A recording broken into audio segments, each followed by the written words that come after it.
The easiest way to get yourself killed on your homestead? Cutting down a tree. Logging ranks as the deadliest profession in America, according to the Bureau of Labor Statistics. That's one of the reasons why we hired a logger for our land clearing project. Not having 50K worth of logging gear is another. But hiring a logger? That comes with its own set of challenges nobody tells you about. Here on our homestead, we had a critical problem. Tons of trees shading our gardens, blocking sunlight we desperately needed. Plus, rotted pines leaning towards the house and garage. Zero room for error. I worked for California State Parks for some time clearing trails, so I have a bit of logging experience. But this situation, too risky for DIY. So we hired a professional logger. And that's where things got a bit complicated.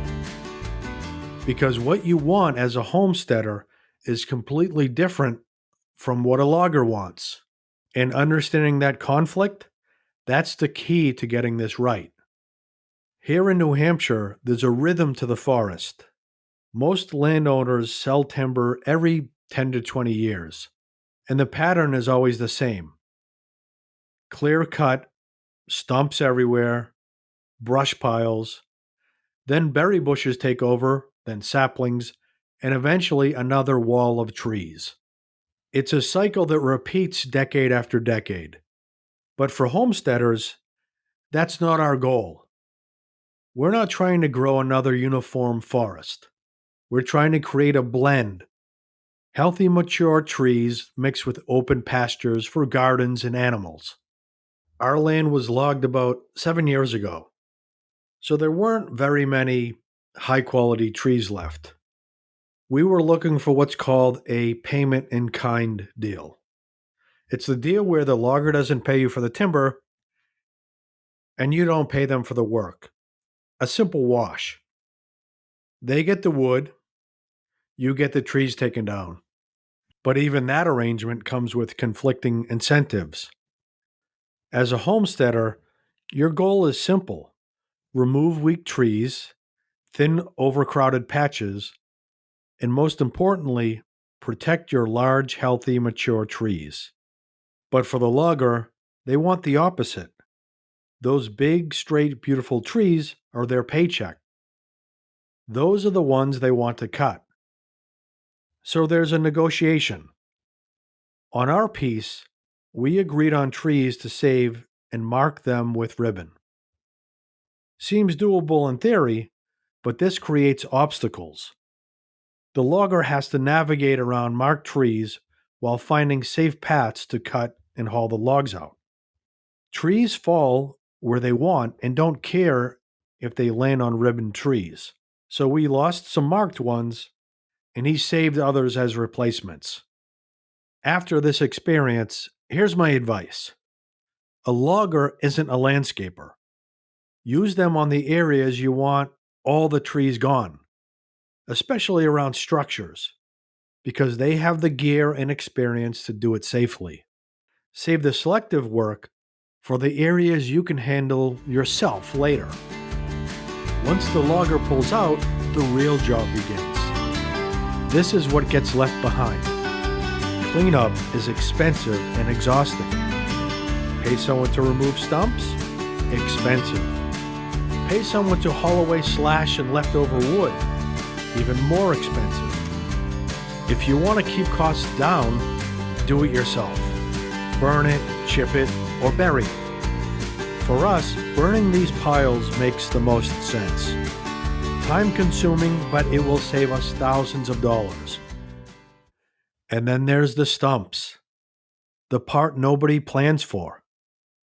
Each stump takes far more time and energy than you'd expect, especially when the only rental equipment available is a mini excavator.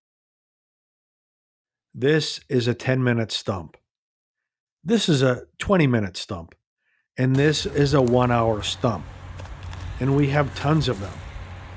A mini excavator can do the job, but slowly, painfully slow. So you have 3 real choices. Option 1, pull the stump with an excavator. Not only is this slow, but it leaves a huge hole that you need to fix. Option 2, grind the stump.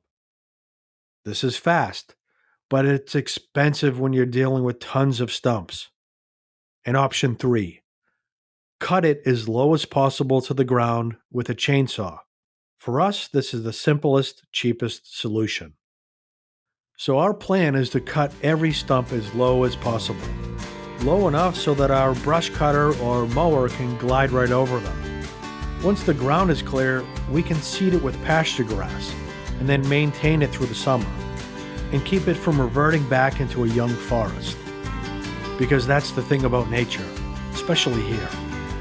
If you're not actively maintaining pasture, the forest always tries to come back.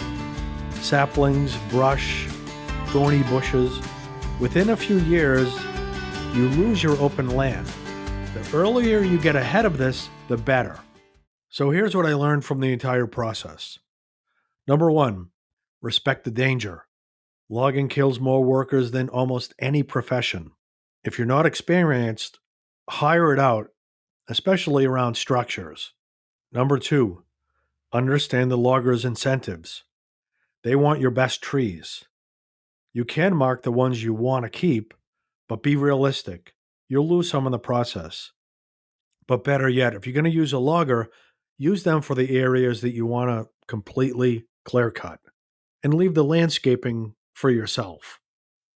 Number 3, budget for cleanup. The logger's work is only half the job.